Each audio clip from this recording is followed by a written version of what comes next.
What's imperative in witnessing to millennials? Yeah, what's imperative when you're witnessing to millennials? What is essential in trying to reach this new generation now? Because for many of us baby boomers, we were about that last generation where they had the Bible in school. You could talk about God, you could pray, and wasn't nobody complain about saying one nation under God when you do the Pledge of Allegiance. And biblical language was spoken everywhere, anytime, freely. And then there's another generation come up, the millennials. Many of the parents didn't continue what they learned. Now the millennials they don't know anything. They start from scratch. So in witnessing to millennials, you have to take them all the way back to the book of Genesis. They don't know anything. Most of them. You have to take them back to the beginning and go with the plan that God gave to Abraham and teach about the children of Israel and how the children of Israel were in Egypt and in bondage. And God gave these laws to Moses, and there was the Mosaic covenant, and how that, nobody could fulfill the law. And it was a tutor until Christ. You got to teach them all these things and all those various ceremonials and the things that were representative of who Christ is. You got to take them through the prophets and all the things the prophets spoke about Messiah coming, how that he was in every book, and how that every prophet spoke about him. And everybody looked forward to his coming. Many of the millennials have no knowledge of this because it wasn't taught. Nobody spoke it. It wasn't just so prevalent or evident anywhere you go. And so we got to take them back to the beginning and show them this. Now I'm saying all this because I found in the book of Acts, on the day of Pentecost, Peter was able to preach and 3,000 people got saved. Why was that? Well, those people were already familiar with what Peter was talking about.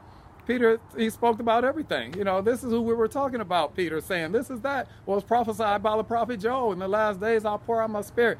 Peter was preaching about things that these people were familiar with. So he didn't have to take them all the way back on the journey like we have to with millennials today. So many of us, when you talk to a millennial, man, you got to take them all the way back to the beginning. You got to go from scratch with many of them to bring them up to where you just share with them the gospel of Jesus Christ. Anyway, that's just a little snippet, a tidbit as to how to reach millennials, because again, they don't have what many of my generation have. They didn't have the privilege and the benefit of what I had. And so again, we got to take them back and teach it to them. Now, many of us of my generation did train our children right, and we raised them up in the things of God and taught them these principles and taught them the history of the Bible and so forth. And so many of them are very versed at it.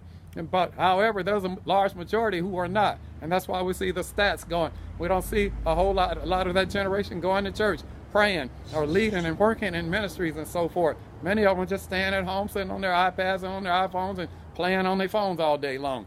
They don't know. So anyway, again, what's imperative in witnessing to millennials? We got to take them all the way back to the beginning if you want to win them, because they just don't know some of the things that we know or we're privy to coming up.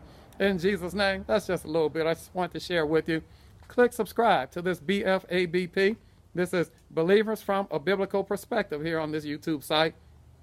Go to AnthonyBlackmanMinistries.com, and that's my site where you can, all types of things are available there, but I also have a Facebook page on there you can go to and see entire sermons that are preached on Sundays and Wednesdays and so forth, and hear the messages just, in detail. It'll bless your life.